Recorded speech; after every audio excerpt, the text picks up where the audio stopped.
सो दोस्तों welcome to money stocks. तो इस वीडियो के अंदर हम लोग बात करने वाले हैं मल्टीपल स्टॉक्स के बारे में। तो चलिए सबसे पहले हम लोग डिस्कस करेंगे आईआरसीटीसी के बारे में। तो जहां हमें आईआरसीटीसी के अंदर कल के दिन ऑलमोस्ट 1% तक का गिरावट नजर आया हुआ था। 1030 रुपीज़ के आसपास हमें क्लोजिंग नजर आ चुके हैं। तो आईआरसीटीसी कंपनी को लेके बहुत सारे लोगों का डाउट्स हमें निकल के आ रहे कि सर कंपनी के अंदर क्यों हमें तेजी नज़र नहीं आ रही, रैली नज़र नहीं आ रही। एक लेवल्स के अंदर बहुत बार अभी कंपनी ट्रेड कर रहा है, बहुत टाइम हो चुका है। कंपनी जो इम्पोर्टेंट कंपनी का रजिस्टेंस लेवल है उसी के बीच में ही कंपनी ट्रेड कर रहा है, लगातार कंसोलिडेट कर रहा है। एक तो बात तो पक्का हुआ, राइट, कंफर्म हुआ कि आईआरसीटीसी का जो इम्पोर्टेंट रजिस्टेंस लेवल था, पहला एक राउंड नंबर वाला लेवल था, वो राउंड नंबर लेवल्स को कंपनी के द्वारा किया ब्रेकआउट तो किया है, लेकिन उससे ऊपर जो इम्पोर्टेंट कंपनी का रजिस्टेंस लेवल का वो कंपनी बिल्कुल भी ब्रेकआउट करंटली नहीं कर रहा है। लेकिन होल्ड जो कंपनी कर रहा है ना, रजिस्टेंस जो कंपनी ले रहा है, कंसोलिडेट जो कंपनी कर रहा है, ये बहुत अच्छी खासी और पॉजिटिव वाली बात है। इस बात से हमें ये पता लगता है कि यहाँ से अगर कंपनी को गिरना होता तो कंपनी बहुत जल्द हमें गिर सकता था, लेकिन कंपनी क्या कर रहा है, कंपनी होल्ड कर रहा है। जैसे कि आप देख सकते हो आईआरसीटीसी का जो इम्पोर्टेंट रजिस्टेंस लेवल है ना, देखिएगा इसी के बीच में करंटली हमें आईआरसीटीसी ये कंपनी हमें ट्रेड कर रहा है। राउंड नंबर का जो लेवल्स था वो कंपनी के द्वारा ब्रेक तो किया है, लेकिन जो उससे ऊपर थोड़ा बहुत हमें रेजिस्टेंस लेवल निकल के आया है, जिसके अंदर मल्टीपल टाइम्स हमें आईआरसीटीसी के द्वारा हमें रेजिस्टेंस लिया है, लेकिन यहाँ से कंपनी गिरावट हमें बिल्कुल भी नहीं हो रहा। इसका मतलब क्या है कि यही से कंपनी अच्छे खासे ब्रेकआउट हमें कर पाएगा। जैसी कंपनी ब्रेकआउट करेगा अच्छी खासी रैली हमें आईआरसीटीसी के अंदर कंटिन्यू होगा। तो करंटली बहुत जल्द ये रैली आ सकता है। अभी आप सभी को पता होगा कि हर एक कंपनी का Q1 का रिजल्ट आ रहा है, वैसे आईआरसीटीसी का भी Q1 का रिजल्ट हमें आएगा, लेकिन करंटली कंपनी ने अपने Q1 रिजल्ट्स का डेट तो मेंशन नहीं किया, लेकिन ब्रोकरेज फर्म के द्वारा, एनालिस्ट के द्वारा कंपनी का कैसा हमें Q1 का रिजल्ट आ सकता है उसके द्वारा कुछ प्रीव्यू दिया गया है। तो रिपोर्ट आपके सामने है, देखिएगा। The IRCTC Q1 profit after tax seen up 6.7% year basis to 303 crore. तो ये रिपोर्ट हमें दिया गया है प्रभुदास लीलाधर के द्वारा, यानी कि ब्रोकरेज फर्म के द्वारा ये रिपोर्ट हमें मेंशन किया है कि कंपनी का जो Q1 का रिजल्ट्स आएगा आईआरसीटीसी का वो कैसे आ सकता। तो सबसे पहले इनका मानना ये है कि कंपनी का जो नेट प्रॉफिट हमें होने वाला है वो करीब 6.7% तक के ईयर बेसिस के ऊपर हमें ग्रोथ नज़र आ सकती है, एंड 9.8% तक की क्वार्टर बेसिस के ऊपर ग्रोथ नज़र आ सकती है। यानी कि जो रिजल्ट्स आने वाला है उसके अंदर जो प्रॉफिट्स रहेगा वो ईयर बेसिस भी एंड क्वार्टर बेसिस भी अच्छा खासा ग्रो होगा। उसके साथ साथ इनका ये मानना है कि जो कंपनी का नेट सेल्स है उस नेट सेल्स के अंदर 11.2% तक की ईयर बेसिस की पर ग्रोथ आ सकती है, लेकिन 3.5% तक की क्वार्टर बेसिस थोड़ा बहुत हमें गिरावट नजर आ सकता है। उसके साथ साथ इनका मानना है कि कंपनी का जो ईबिटा होने वाला है उस ईबिटा के अंदर 14.7% तक की ग्रोथ हमें ईयर बेसिस के ऊपर देखने को मिल सकता है, एंड 8.5% तक की ग्रोथ हमें क्वार्टर बेसिस देखने को मिल सकता है। यानी कि करंटली जो नंबर्स हमें इनके द्वारा प्रेजेंट किया गया है कि कंपनी इस तरीके से परफॉर्म करेगा, वो नंबर्स बहुत अच्छा खासा पॉजिटिव हमें सिग्नल दे रहे, जिस वजह से शानदार तरीके से कंपनी के अंदर हमें रिजल्ट्स के बाद एक बहुत अच्छी खासी रैली हमें देखने को मिल सकती। लेकिन अभी क्या है ना, कंपनी का Q1 रिजल्ट्स का प्रीव्यू हमने आपके साथ शेयर किया, राइट। कंपनी के जो नंबर्स हमें जो प्रभुदास लीलाधर के द्वारा रिपोर्ट के अंदर प्रेजेंट किया गया वो नंबर्स नेगेटिव नहीं थे, वो नंबर्स पॉजिटिव थे, जिस वजह से अगर सिमिलर तरीके से आईआरसीटीसी अगर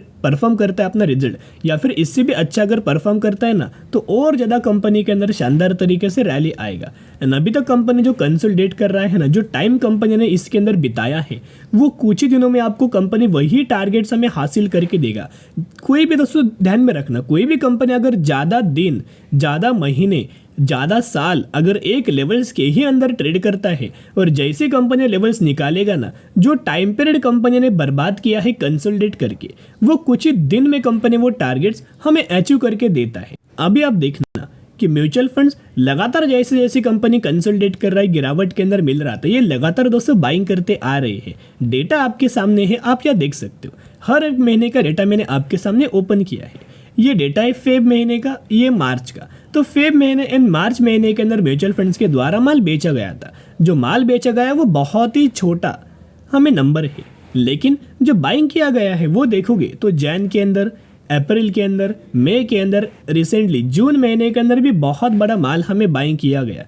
इससे हमें क्या पता लगता है कि कंपनी का जो रिजल्ट आएगा बहुत ज़्यादा पॉजिटिव आएगा। इसी वजह से म्यूचुअल फंड्स ने क्या किया, पहले से बहुत बड़ा माल बाइंग करके रखा, ताकि जैसे जैसे कंपनी के अंदर तेजी आएगा इन्हीं लोगों को सबसे ज़्यादा मुनाफा मिलेगा। तो किन किन फंड्स के द्वारा कितने कितने करोड़ की बाइंग किया ये भी जानना इंपॉर्टेंट होता है, राइट। तो देखिएगा अभी हम आ चुके हैं इनके म्यूचुअल फंड्स के डेटा के ऊपर। आप यहाँ देख सकते हो कोटक का एक फंड है जिसके अंदर 48,000 करोड़ की बाइंग किया है IRCTC के अंदर। निपॉन के द्वारा 34,000 करोड़ बाइंग। एक और निपॉन का फंड है 29,000 करोड़ बाइंग। इन्वेस्को का एक फंड है 16,000 करोड़ बाइंग। HDFC का एक फंड है 13,000 करोड़ बाइंग एंड टाटा का एक फंड है 11,000 करोड़ की बाइंग। यानी कि आप देख सकते हो बहुत बड़ी बड़ी बाइंग हमें म्यूचुअल फंड्स के द्वारा लगातार किया जा चुका है जून महीने के अंदर। जो डेटा आपके सामने शेयर किया वो जून महीने का था। अभी टारगेट हमें ब्रोकरेज फर्म के द्वारा दिया गया है। इनका मानना है कि IRCTC कंपनी के अंदर 47% तक का अपसाइड हमें पोटेंशियल निकल के आ सकता है और कंपनी करीब करीब 1,500 रुपीज़ तक का टारगेट हमें अचीव करते हुए देखने को मिल सकता। तो दोस्तों एक रिक्वेस्ट मैं आपके साथ करना चाहूँगा, रिजल्ट्स कंपनी का शानदार तरीके से आएगा जिस वजह से टारगेट भी बहुत बड़े हमें दिया गया एंड रिजल्ट्स कंपनी का अच्छा आने वाला है। कंपनी फंडामेंटली स्ट्रॉन्ग है, रेलवे सेक्टर से बिलोंग करता है। तो अच्छी कंपनी के अंदर, फंडामेंटल स्ट्रॉन्ग कंपनी के अंदर, लार्ज कैप कैटेगरी वाली कंपनी के अंदर एंड एक ये जो कंपनी है वो मोनोपोली कैटेगरी से भी बिलोंग करता है। तो ऐसी कंपनी के अंदर म्यूचुअल फंड्स की लगातार एंट्री हो रहा है तो समझ जाइएगा कि अच्छी खासी रैली हमें कंपनी के अंदर निकल के आ सकती है। तो ये सारी पॉजिटिविटी हमें कंपनी के अंदर नजर आ सकती है। अभी हम बात करेंगे KPIT के बारे में। तो जहां हमें KPIT के अंदर कल के दिन 2% से भी ज़्यादा का हमें जंप नज़र आया हुआ था एंड 1880 रुपये के आसपास हमें क्लोजिंग नज़र आ चुकी थी। तो अभी जो आपको KPIT कंपनी जिस लेवल पर मिल रहा है ना, वो एक इम्पॉर्टेंट लेवल्स कंपनी ने ऑलरेडी हमें ब्रेकआउट किया हुआ है। अभी अगर आप इस कंपनी के अंदर बाइंग नहीं करेंगे तो बहुत ज़्यादा आप पछताएंगे। यही कहीं ना कहीं ऐसे हमने बात किया था 1350 रुपये पर, जब हमें कंपनी जो नीचे से जो ट्रेड लाइन हमें निकल के आया हुआ था, इसी ट्रेड लाइन के ऊपर कंपनी सपोर्ट ले रहा था, तब वो हमने खरीदारी करने के बारे में आपके साथ शेयर किया था। तब लेवल था 1350 रुपये का। कुछ ही महीनों में कंपनी ने 1350 रुपये की कंपनी करंटली 1880 रुपये के आसपास हमें ट्रेड कर रहा है, राइट। फिर भी दोस्तों एक बार कंपनी आपको निवेश करने का मौका दे रहा है और फिर मैं वो बात आपके साथ शेयर कर रहा हूँ कि अभी बाइंग करने का मौका है। जैसे जैसे कंपनी गिरे वैसे वैसे बाय ऑन स्ट्रेटेजी अप्लाई करना, इसके बाद आपको कंपनी निवेश करने का मौका नहीं देगी। एंड देखते देखते KPIT के द्वारा पिछले एक महीने में 24% तक का रिटर्न शेयर होल्डर्स को बना के दे चुका है। तो करंटली एक रिपोर्ट हमें पब्लिश हुआ है। इस रिपोर्ट के अंदर क्या दिया गया है कि KPIT के द्वारा 265% तक का रिटर्न डिलीवर किया है 2 सालों में एंड करीब करीब 4 सालों में KPIT के द्वारा 2900% तक का रिटर्न शेयर होल्डर्स को मिल चुका है। तो कहीं ना कहीं अगर आप ऑब्जर्व करके चलेंगे, फंडामेंटली कंपनी स्ट्रॉन्ग है, IT सेक्टर से ये कंपनी बिलोंग करता है, लेकिन जो सर्विसेज है वो ऑटो सेक्टर को कंपनी प्रोवाइड करता है। अभी कौन कौन से सर्विसेज, सबसे पहला एम्बेडेड सॉफ्टवेयर हुआ, second artificial intelligence and third की अगर बात की जाए तो AIML,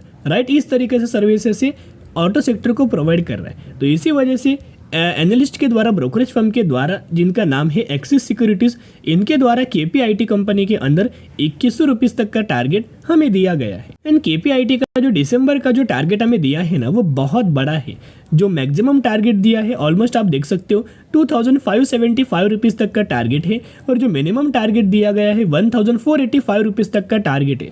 मिनिमम टारगेट तो कंपनी ने अचीव किया, अभी कंपनी मैक्सिमम टारगेट की ओर हमें धीरे धीरे करके बढ़ रहा है। और म्यूचुअल फंड्स का डेटा मैं आपके साथ शेयर करना चाहूँगा ताकि आपको समझ में आएगा कि जो बहुत जल्द हमें बहुत और ज़्यादा तेजी से हमें रैली आने वाली है।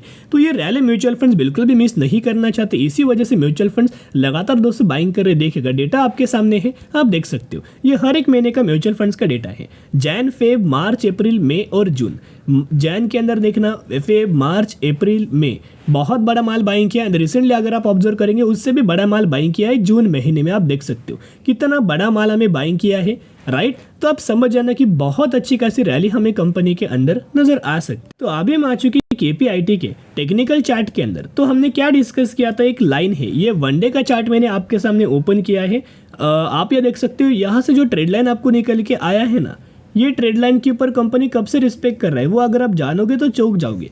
2023 से कंपनी ट्रेड लाइन को लगातार रिस्पेक्ट कर रहा है। जब भी कंपनी इस ट्रेड लाइन पर आता है ना, मल्टीपल टाइम्स कंपनी लगातार यही ट्रेड लाइन के ऊपर सपोर्ट लेता है और तभी से कंपनी के अंदर अच्छी खासी तेजी आना स्टार्ट होता है, राइट। ये ऑब्जर्व करना। एंड रिसेंटली जब कंपनी आया था इस ट्रेड लाइन पर, ये लेवल्स ध्यान में रखना। जैसी कंपनी ये लेवल्स पर आया हुआ था रिसेंटली, जब मार्केट हमें वॉलेटाइल था ये गिरावट के अंदर, तो इसी लेवल्स के अंदर हमने आपके साथ डिस्कस किया था कि बाइंग करने का मौका है। उसके बाद देखना कि लगातार कंपनी के अंदर दोस्तों तेजी आया और आप देखते रह गए, इतना शानदार तरीके से कंपनी हमें भागा है। और कंपनी का जो एक और रेजिस्टेंस लेवल था, इंपॉर्टेंट लेवल्स था, ये लेवल्स आप देख सकते लेवल्स था 1730 रुपए का, जो कि हमारा पहला टारगेट था। वो पहली बार कंपनी ने अच्छा खासा अचीव किया फर्स्ट टारगेट, राइट। उससे पहले कंपनी का एक रेजिस्टेंस लेवल था, उस लेवल्स को भी कंपनी ने क्या किया, ब्रेक किया है। अभी कंपनी कंसल्टेट कर रहा है, सस्टेन होने की कोशिश कर रहा है। अगर थोड़ा सा भी कंपनी गिरावट के अंदर मिले तो कंपनी रिटेस्ट हमें पता लग जाएगा, और जैसी कंपनी गिरावट के अंदर मिले जरूर कंपनी को बाय ऑन स्ट्रेटेजी अप्लाई करना। यही रिटेस्ट के अंदर बाइंग करने का मौका है। एक बार ये लेवल्स कंपनी तोड़ता है ना, फिर आप देखना डायरेक्टली कंपनी का 2100 रुपीज तक का टारगेट आपको दिखाई देगा। तो तेजी आने का एक और कारण है क्योंकि केपीआईटी का Q1 का रिजल्ट बहुत जल्द हमें देखने को मिलने वाला है। रिजल्ट आएगा 24 जुलाई को, राइट। तो जरूर चैनल को सब्सक्राइब करके रखना, ताकि जब भी मुझे कंपनी का Q1 का रिजल्ट नजर आएगा 100% मैं आपके साथ शेयर कर दूंगा। लेकिन ये कंपनी ऐसा कंपनी है ना, इतना ज्यादा कंपनी फंडामेंटली स्ट्रांग है कि हर एक क्वार्टर के अंदर हर एक साल कंपनी बेहतरीन तरीके से परफॉर्म करता है। तो ये तेजी आना बहुत ज्यादा हमें कंफर्म निकल के आ रहा है। अभी हम बात करेंगे अगली कंपनी के बारे में, जिसका नाम है उजास एनर्जी लिमिटेड। 288 रुपीज के आसपास में कंपनी ट्रेड कर रहा है और एक सालों में कंपनी ने 900% तक का रिटर्न करीब करीब बना के दिया इनके शेयर होल्डर्स को। तो रिसेंटली कंपनी ने अनाउंसमेंट किया है 1:4 रेशियो के अंदर बोनस, यानी कि अगर आपके पास इस कंपनी के 4 शेयर होंगे तो हर 4 शेयर के बदले आपको एक बोनस शेयर कंपनी के अंदर मिलने वाला है। तो जरूर कंपनी के बारे में स्टडी एनालिसिस जरूर करना।